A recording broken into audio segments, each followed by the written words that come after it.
What's poppin' everybody? It's your boy David again and I'm back with another video. So ito naman si JM De La Serna with Michael Bolton medley. So this is JM De La Serna during the New Gen Champs na concert. So I just reacted to Hawak Mo and Lason Mong Halik ni Laika Estrella, Miss Katrina Velarde and Rhea Jen, yung trio nila na performance. You guys should watch that if you haven't, okay? So with no further ado, let's jump right into the video. And if bago kayo dito, please do subscribe to my YouTube channel and also follow me on my Facebook, on my Instagram, on my TikTok. I know this is going to be fun and lahat ng mga JML dyan, hello sa inyo and thank you guys for supporting me all the way. Hindi kayo nawawala and hopefully hindi kayo mawala sa aking platforms, okay? So let's begin. Let's go!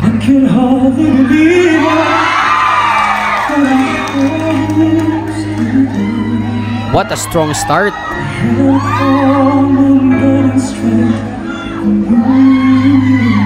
Hahaha.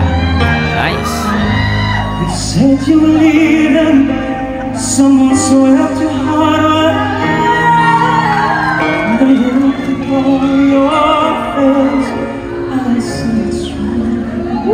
Beautiful. Tell me all about it, tell me about the place you make it. The control, bro. Grabe, galing. Tell me one thing more.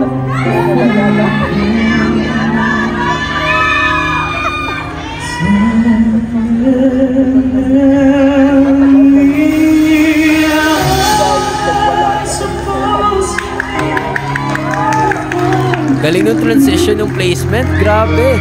Woo.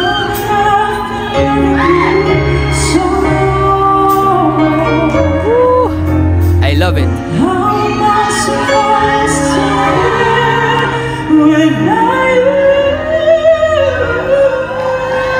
Ang galing. That was immaculate. Ang sarap sa tenga.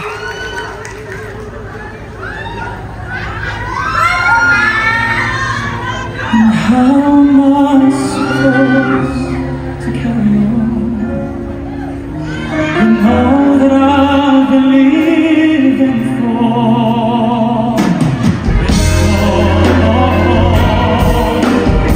Grabe yung puso.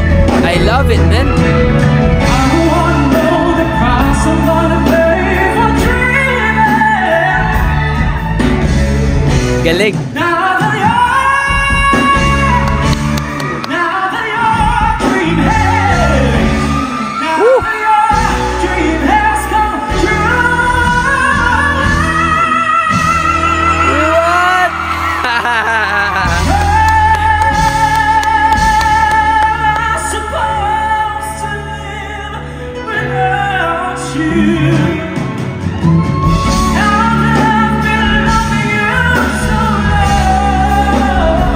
Pang grand finals to.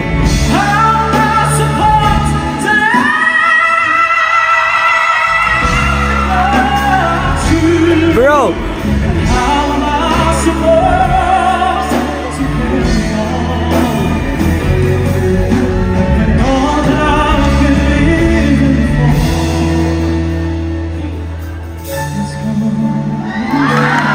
Beautiful. Nice one.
Audience participation.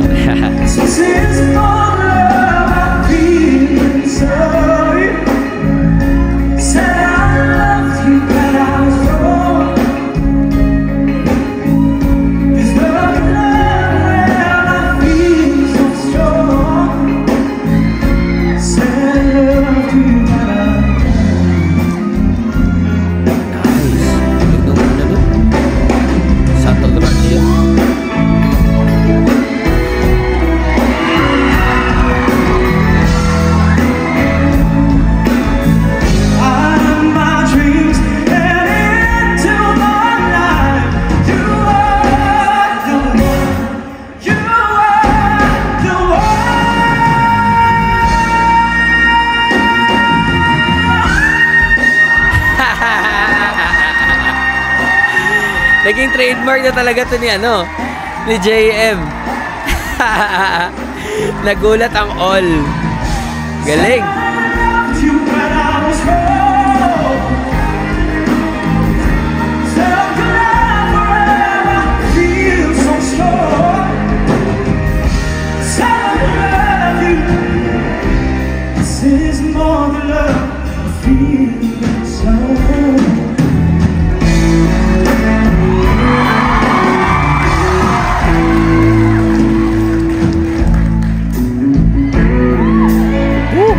Galing.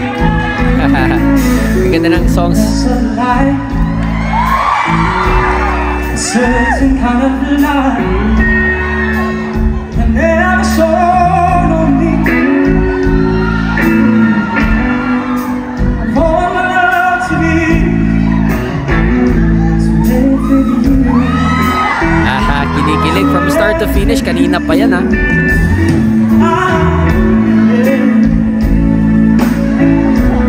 Can't you see why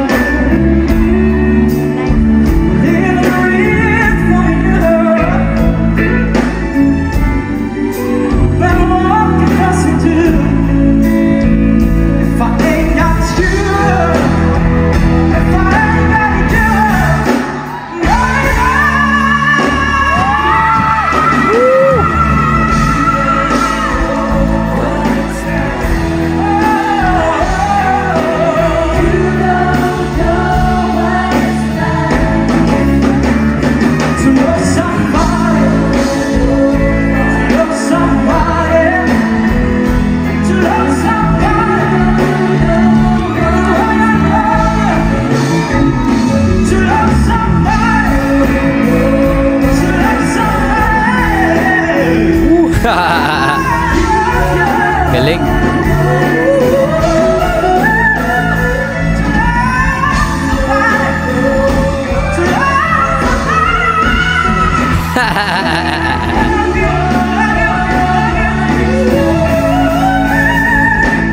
love somebody, Grabe.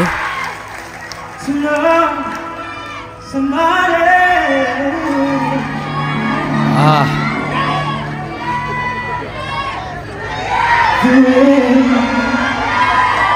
I love you.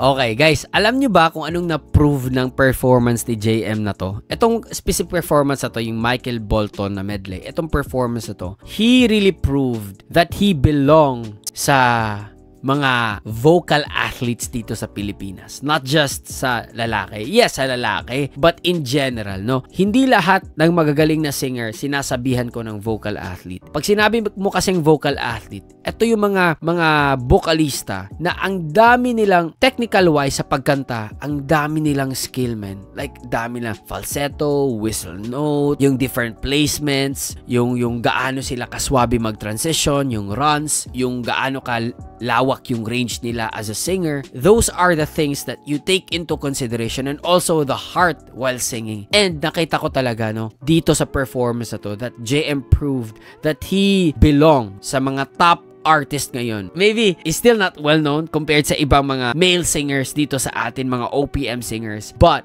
if you compare him like sa mga top singers ngayon and then evaluate their skills, alam mo, JM can beat some of those top singers in terms of skills. And that's one thing I love about JM. Very underrated siya, pero talaga may ibubuga. Bardagulan, kiligan, name it, man. Believe ako kay JM, man. Okay, let's say, in the long run, siguro, wala na yung JML and then they will do solo individually. I think JM could still be that guy na magsa-stand out talaga, no, in terms of singing. Kasi, the fans love him, no, kahit siya lang mag-isa dito, kinikilig yung fans. So, meaning, charismatic talaga si JM. May hatak siya sa audience. And also, in terms of singing, crazy good, man. Hope you guys enjoyed that one. Peace out, everybody. Much love. Stay safe and God bless you all. Peace.